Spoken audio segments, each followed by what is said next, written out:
The British were the first to arrive in America in 1607, arriving in Virginia and finding Jamestown. They were responsible for developing forms of trade and strong political and cultural links. Also American features such as religion and education. They were inspired by Spanish, finding gold.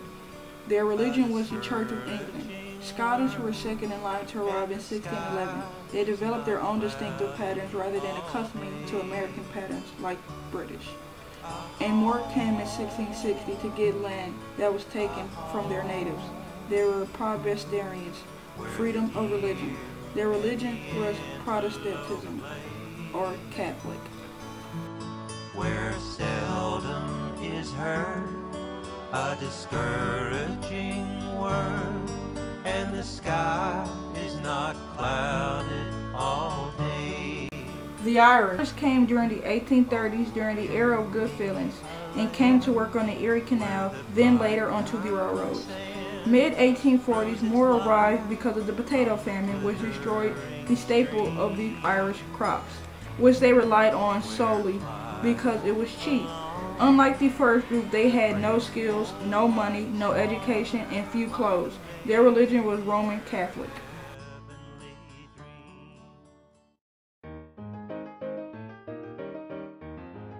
Chinese gold mountains arrived in the 1850s to come work into the gold mines in California in agriculture jobs and factory work. They were also good for building railroads. Most of the time they came to work for a while then returned back home. Gold rush attracted them. Chinese institution act restriction on free immigration during this time to keep them out, leading to little to no Chinese immigration the following year. Their religion was Buddhism/Chinese folk religion from Christianity.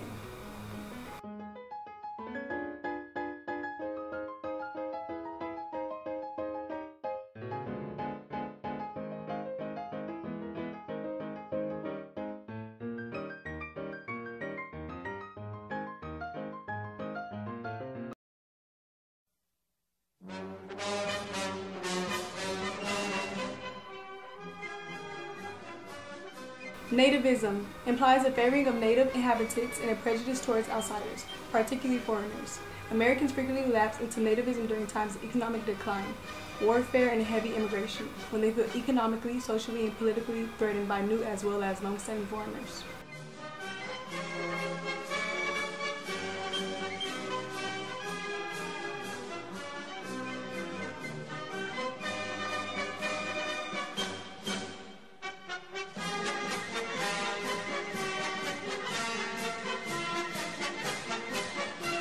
Party, or American Party, gained widespread support in the 1850s.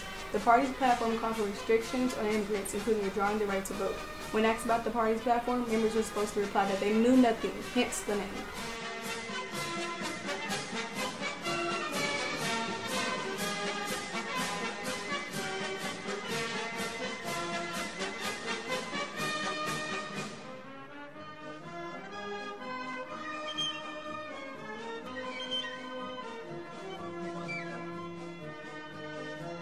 Chinese Exclusion Act.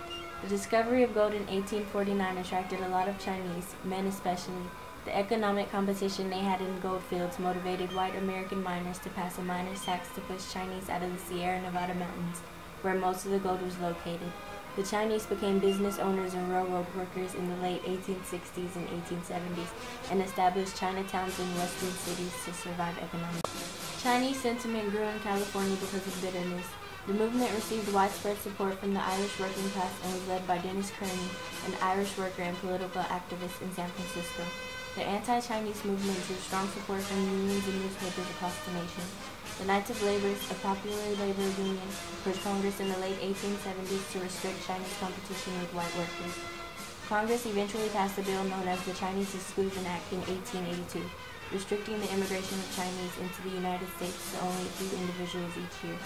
In 1885, a coalition of the American Federation of Labor, the largest labor union in the United States during that time, agitated Congress to extend the Chinese Exclusion Act when it came up for renewal in 1892. National Origins Act.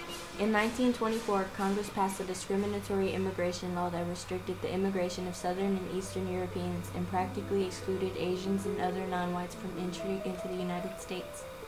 This act instituted admission numbers by using the 1890 census to determine the population of a particular nationality group.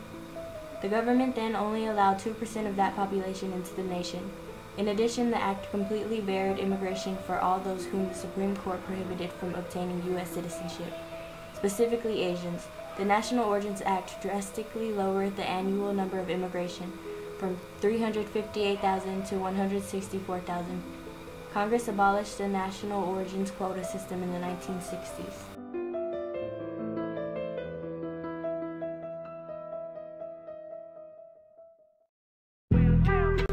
Melting pot theory is a theory in which people from different cultures come to America and contribute aspects of their culture to create a new, unique American culture.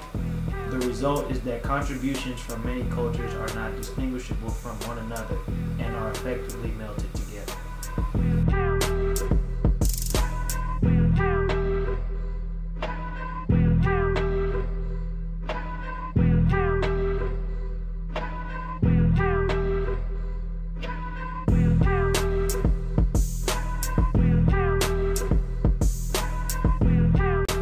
Assimilation is the concept that eventually immigrants or their descendants adopt enough of the American culture that while they retain aspects or traditions of their cultural heritage, they are identifiable as uniquely American.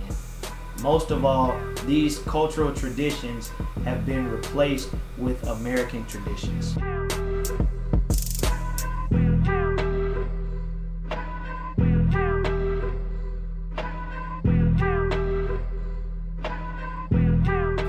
The salad bowl theory. According to this theory, there are times when newly arrived immigrants aren't involved in the melting pot theory.